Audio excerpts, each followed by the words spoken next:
All right, who wants to know what some of the nitty-gritty challenges are with developing an automated trading application and specifically a market making application for either the crypto markets or whatever market it is that you might be trading?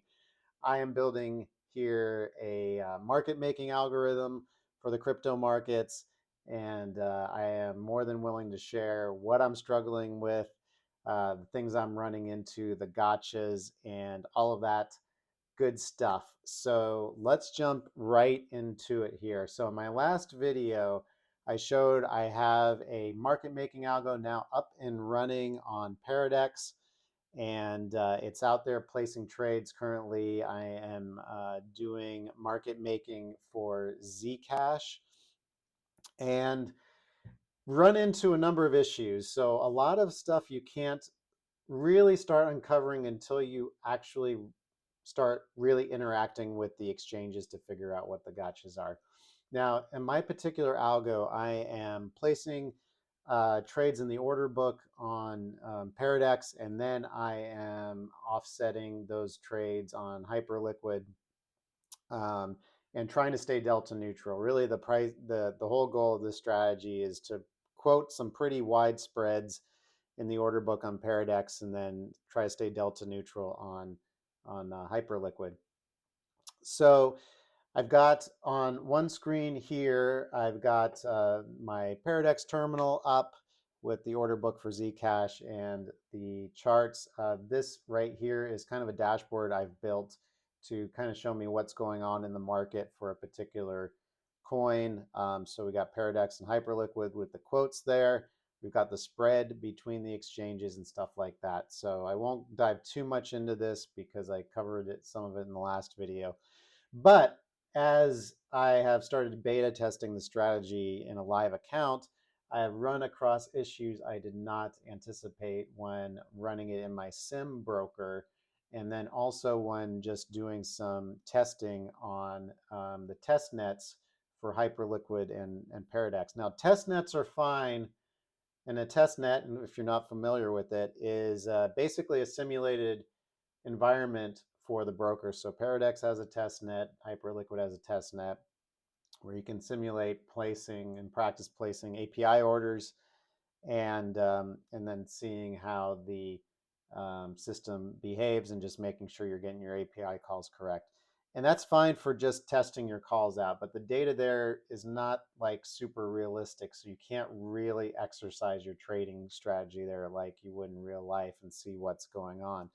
So some of the issues I've run into when I've actually deployed this now into a live environment, there's some very subtle things that are happening here. So one thing that I noticed right off the bat was that Hyperliquid will, there's two types of events that come back from their API. There's order events, which says, hey, here's the status of your order. Um, what is it? Is it open? Is it filled? Is it canceled? And then there's fill events. So like if you have an order out there, it could get filled in multiple chunks. So like if you have an order for say 100 Zcoin, maybe get filled for 30, 30, and then 40, right? And so you get separate fill events for those. Now, in Paradex, you get a lot more info with their order status events, meaning like they give you a lot more details than Hyperliquid does. So Hyperliquid, you kind of have to rebuild your order status from the fill events, which I wasn't having to anticipate having to do because I initially developed this API for Paradex. I've traded with interactive brokers, with BitMEX, and those APIs provided a lot of information once the order was status changed. Now, Hyperliquid was a little different. They give you a minimal amount of information with their order status, but you basically got to reconstruct it from the fills. So this required a whole another level of programming that I wasn't anticipating having to do.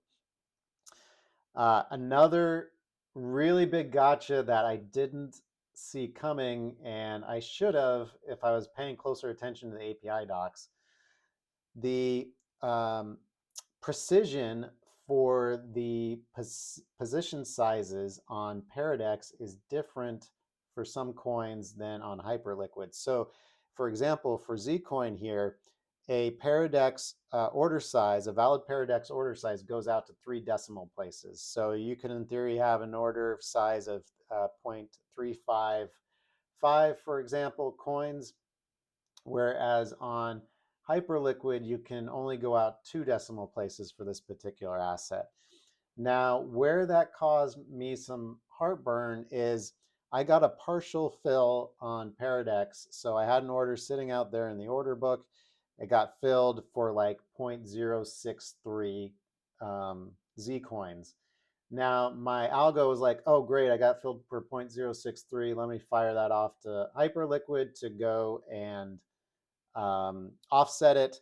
And the call to the um, web server blew up because it said, "Hey, you got an incorrect. This isn't an this is an incorrect precision. You can't place an order for 0.063." So immediately, that the call blew up, and my algo wasn't set to handle that. So I was left with an unhedged position there. So I had to write some logic around, okay, if it's 0.063 on Paradex, make sure you're rounding correctly for Hyperliquid and submitting that order with the correct size. So that was another issue. Um, and then got two more issues which really have kind of bit me over the last few days. The other one was Hyperliquid. I tried to submit an offsetting hedge order, and the call to the web service just completely timed out. Like the call didn't go through. So I don't know if from the API, from the app's point of view, I don't know if the order actually got placed or not, because I've seen in the past where the call timed out, but the order actually still made it to the exchange and it got executed. But this particular case, the the call timed out and then nothing happened. So I was left with an open position there. And then finally, the last issue that was a real gotcha here was I had some partial fills on Paradex. So as my order, so I placed the order. There it was an open position, and now in the order book, kind of like what's going on now, you see this buy order sitting here, and I've actually got an open position here on Zcoin, a short position. So I'm closing out this short position here with this buy order. Now I had got a bunch of partial fills on this buy order, and the minimum order size on Paradex is, for a lot of these assets, is about $50 nominal. And so if you place an order that's less than $50 in nominal terms, it's going to reject it unless it's a reduce only order. And I didn't realize this at first. So I had a bunch of partial fills. My orders are set up with about a 1 second time to live. So there was still a little bit of a position left, so it refreshed the order, but the remaining balance of that order was less than $50. So when my API tried to place it, the order got rejected because it said your minimum is too low. And so now that the algo was confused because it's like it's trying to close its position, but now Paradex won't let it. So the way around that was you add an additional flag to the order saying, hey, I only want to close this order out. I don't want to place any new positions. And so if you do that, you can close out orders that are less than $50. So that was the other gotcha that I encountered when I've been testing this over the last few days. So what we're looking at right now, we can see we're in a short position here, and we're actually currently at the top of the order book. Up, it just closed out the position. So we are now out of the position, and here is where some more debugging is going to come in. So the immediately after closing the position out, the orders should start refreshing again, both on the buy and sell side, but obviously we didn't do that. Let's go just check Hyperliquid. We are still in a position here. So we still got some bugs to work out here. I've been playing around with that rounding issue thing that I had previously mentioned, and I just deployed a change to that. So I'm going to go check out the log files. So there's been a lot of checking log files, a lot of logging um, debug statements in there, so I can really track in detail what the strategy is doing, and then hopefully be able to continue to refine this. So anyway, what have you guys struggled with when developing an automated trading application?